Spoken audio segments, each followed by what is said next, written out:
Friends, स्वागत है आपके इस चैनल पे। तो इस वाले में वीडियो में हम पढ़ेंगे स्ट्रिंग्स के बारे में।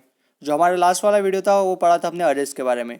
तो जनरली जो अरेज रहता है वो देखा था कि हमने डाटा स्टोर करता है, मतलब एक ही वेरिएबल में बहुत सारा डाटा वो स्टोर करता है। ठीक है, तो हमने जो अरेज देखे थे वो सिर्फ इंटीजर और फ्लोट वैल्यू के लिए देखे थे, और मैंने आपको बताया था कि जो कैरेक्टर्स के लिए जो अरे रहता है उसको हम अलग से पढ़ते हैं, यानी कि उसको हम स्ट्रिंग कहते हैं। तो अभी हम कैरेक्टर स्ट्रिंग्स के बारे में पढ़ेंगे इस वाले वीडियो में। तो चलिए हम स्टार्ट करते हैं। तो देखिए कुछ पॉइंट्स है, अभी ये आप अभी याद कर लीजिए। A string constant is one dimensional array of characteristic terminated by a null for example. तो देखिए जो स्ट्रिंग कांस्टेंट है ना, तो वो एक डायमेंशनल अरे, वन डायमेंशनल अरे रहता है जनरली, जिसमें कैरेक्टर रहता है और आखिरी में एक नल टर्मिनेटेड रहता है, मतलब जब वो खत्म होता है तो वो नल टर्मिनेटेड रहता है।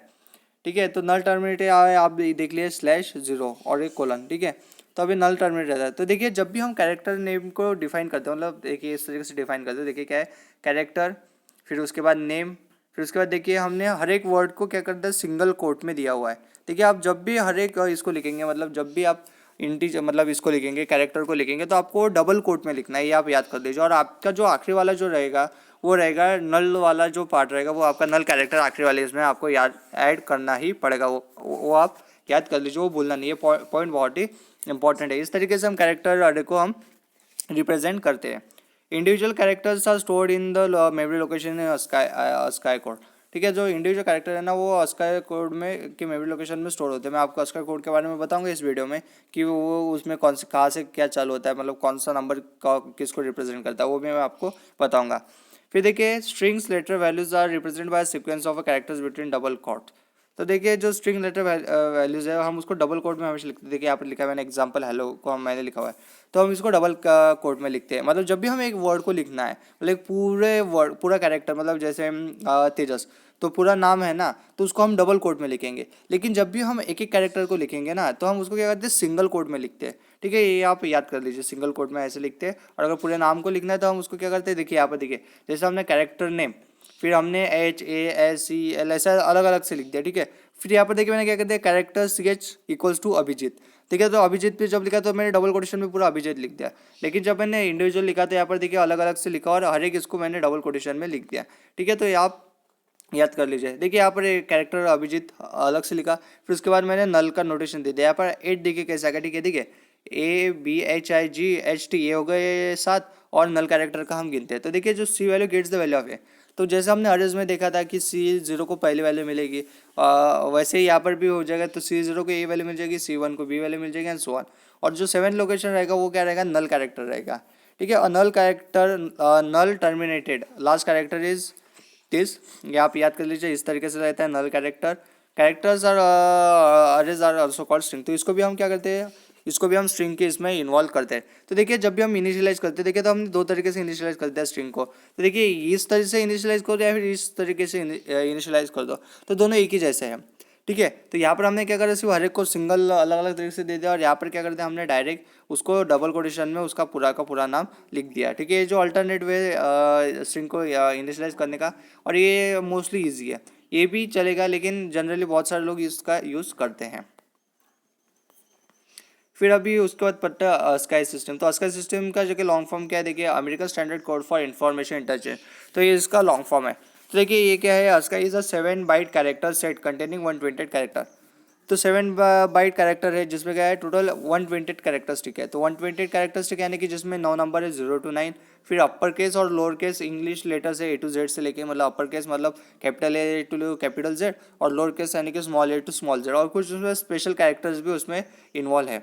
फिर उसके बाद देखिए इसमें हम कुछ वैल्यूज रिप्रेजेंट करते हैं। जैसे 128 कैरेक्टर है तो हमने उसको उतने नाम दे दिए। तो upper case letter A has ASCII value of 65 in decimal.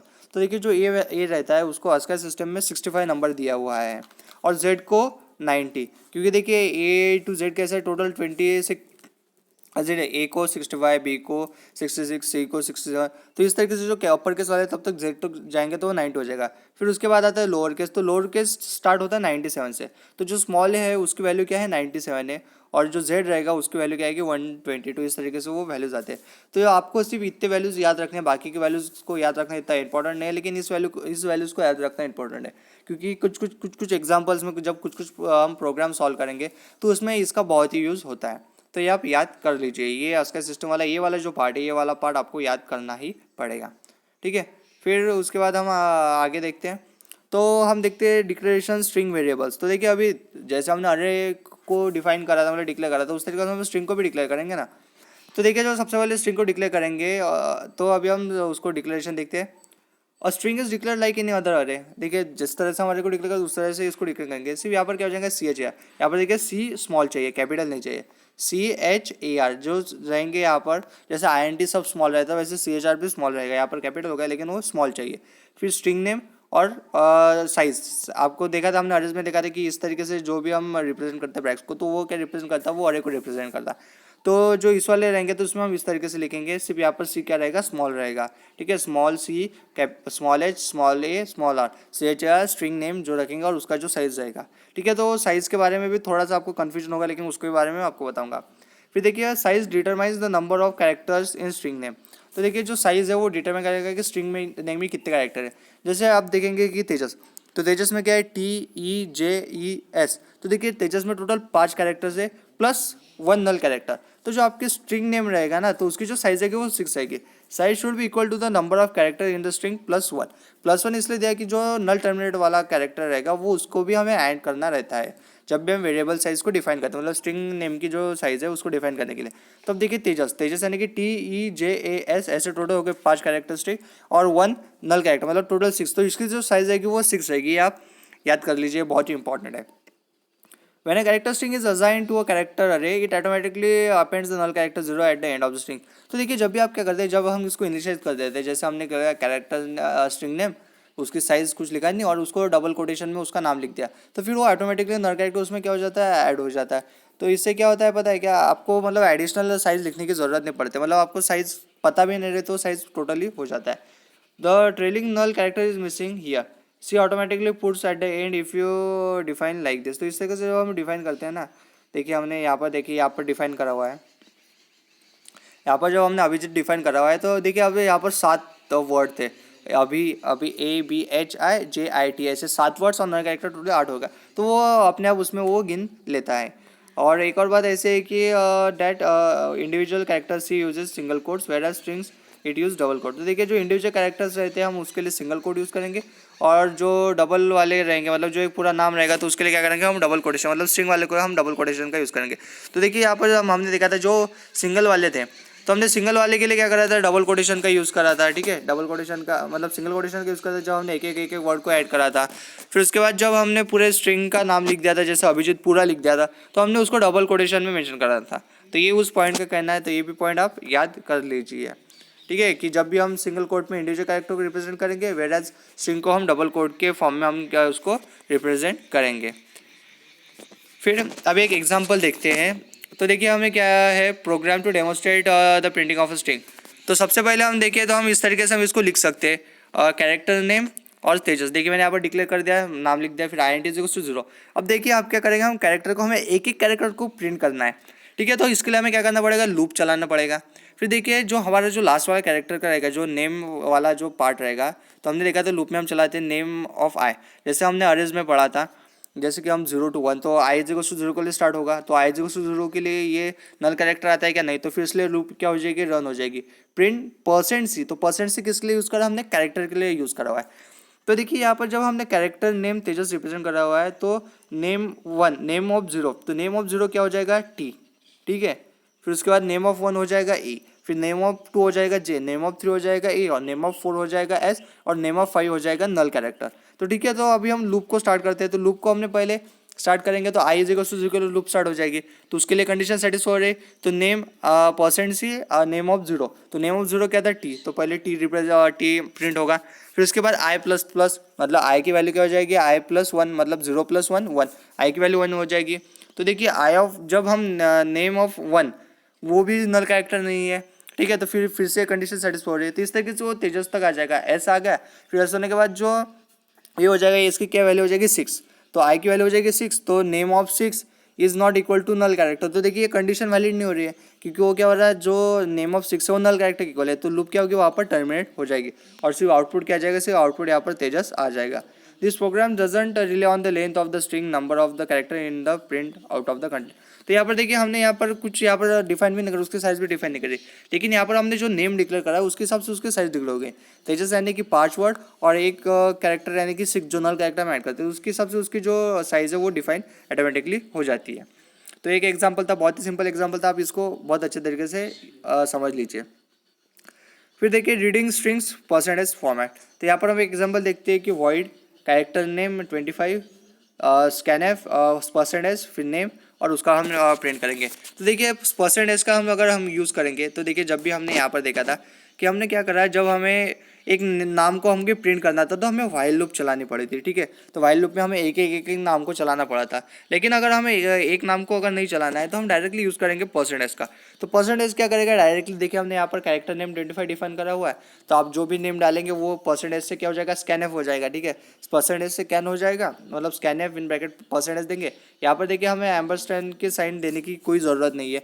जब भी हमने देखा था जब हम इंटीजर टाइप की वेरिएबल डिफाइन करते थे या फिर कोई और वेरिएबल डिफाइन करते थे तो हमें वहाँ पर एम्परसैंड का यूज़ करना पड़ता था, लेकिन यहाँ पर हमें एम्परसैंड का यूज़ करने की ज़रूरत नहीं है। फिर देखिए प्रिंटएफ और वो नेम प्रिंट हो जाएगा। तो देखिए यहाँ पर कुछ पॉइंट है इस तरीके से है, percentage is a string into a character अरे नेम और the address it and with a string /0। देखिए जो परसेंटेज वाली स्ट्रिंग है वो क्या करती है, अरे को एड्रेस से लेकर मतलब शुरुआत से लेकर उसको स्कैन करते हैं और स्लैश एंड 0 के साथ कर देती है। तो declaration character name 25 set inside 25 bytes अंदर अरे नेम। तो देखिए यहाँ पर 25 है तो उसके अंदर कितने 25 कैरेक्टर्स उसके अंदर प्रेजेंट रहेंगे।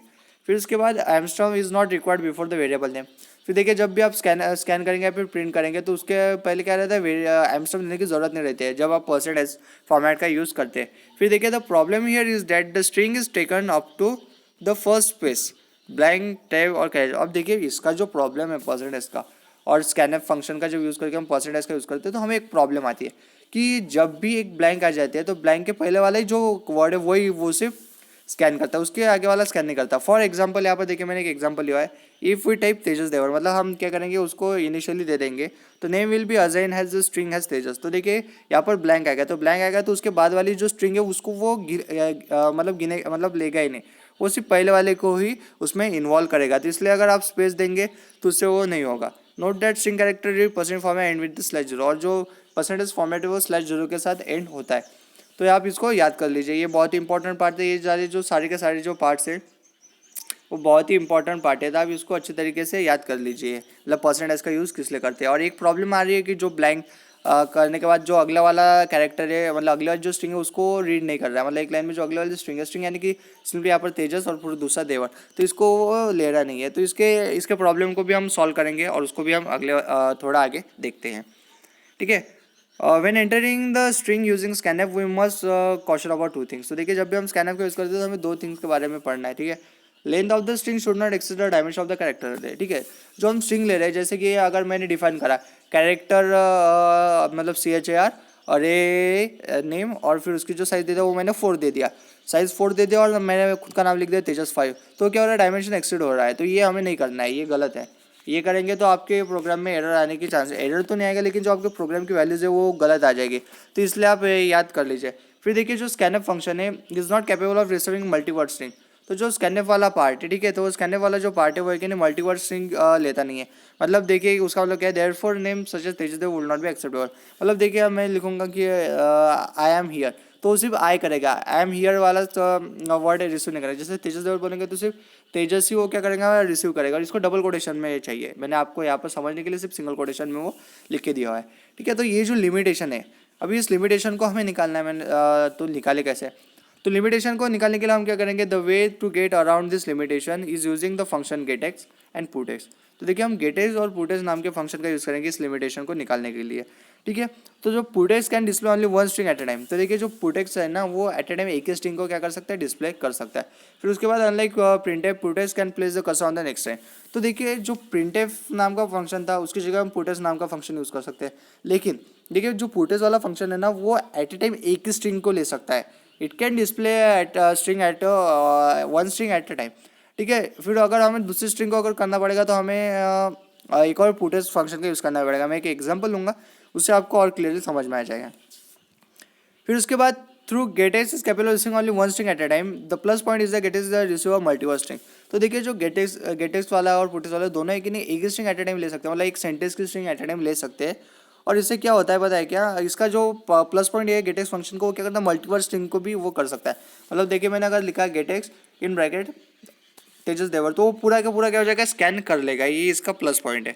ठीक है, तो एक एग्जांपल देखते हैं। तो यहाँ पर देखिए name, character name 25, enter your full name, फिर गेटेक्स नेम मतलब जो हमने कैरेक्टर दिया था, मतलब जो ऑलरेडी डिफाइन करा था वो क्या करेगा स्कैन करेगा। फिर पुटेक्स पहले हैरो स्ट्रिंग करेगा और फिर पुटेक्स नेम स्ट्रिंग करेगा। तो देखिए आउटपुट देखिए, तो एंटर योर फुल नेम आया, फिर मैंने मेरा नाम डाला पूरा तेजस देवर, डबल यहाँ पर ये पूरा नाम आ गया।